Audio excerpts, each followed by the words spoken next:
Hello, welcome back to another video. My name is Gemma and today I'm reviewing another of the Booker Longlisted books for 2023. Today we are reviewing All the Little Bird Hearts by Viktoria Llyod-Barlow. So, this is the third Booker Longlisted book that I've finished. I have DNF too. And I was super hyped for this before going in.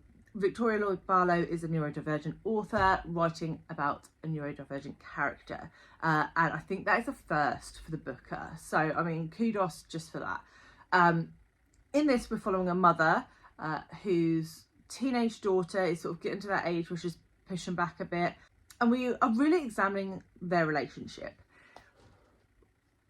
Within that, a new neighbour moves into the house next door, and we see how our main character, Sunday, starts to create a relationship with that woman, and then how that woman starts to create a relationship with her daughter, and what that means for them as a family unit.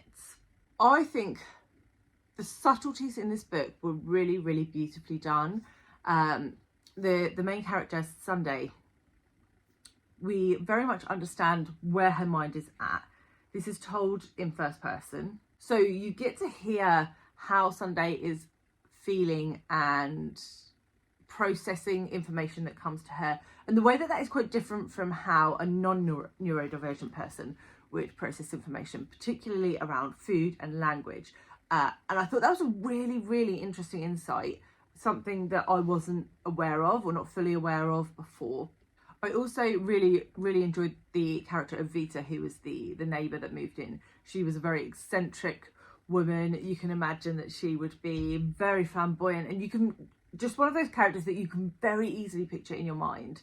I also think this book really picked up pace, particularly in the second half, and it raised a lot of questions that kept the reader guessing. And you almost sort of went in waves with the way that Sunday was feeling, where you would feel like everything is fine, and then suddenly you'd like question whether everything was fine, and then you'd feel like it was fine again. And outside of what you know, you are very much sort of cajoled into thinking the way that Sunday thinks. And I think the way that Lloyd-Barlow did that was really, really quite extraordinary. So I really enjoyed that aspect of the book. However, I did find the first half really, really slow. And I think that Barlow had to do that because she was trying to create this picture, this understanding of the main character that was necessary in order to reach the point that we were in the second half. And I do understand that. However, I was very, very close to DNFing in the first half, because it was so slow and it was very repetitive. So I am at a little bit of a quandary on how to rate this one, because on the one hand, I think Lloyd-Barlow has done things that I've never seen done in a book before, and I think she did it expertly. But on the other hand, for a good sort of 40 to 50%, I was quite bored. So how do I rate that?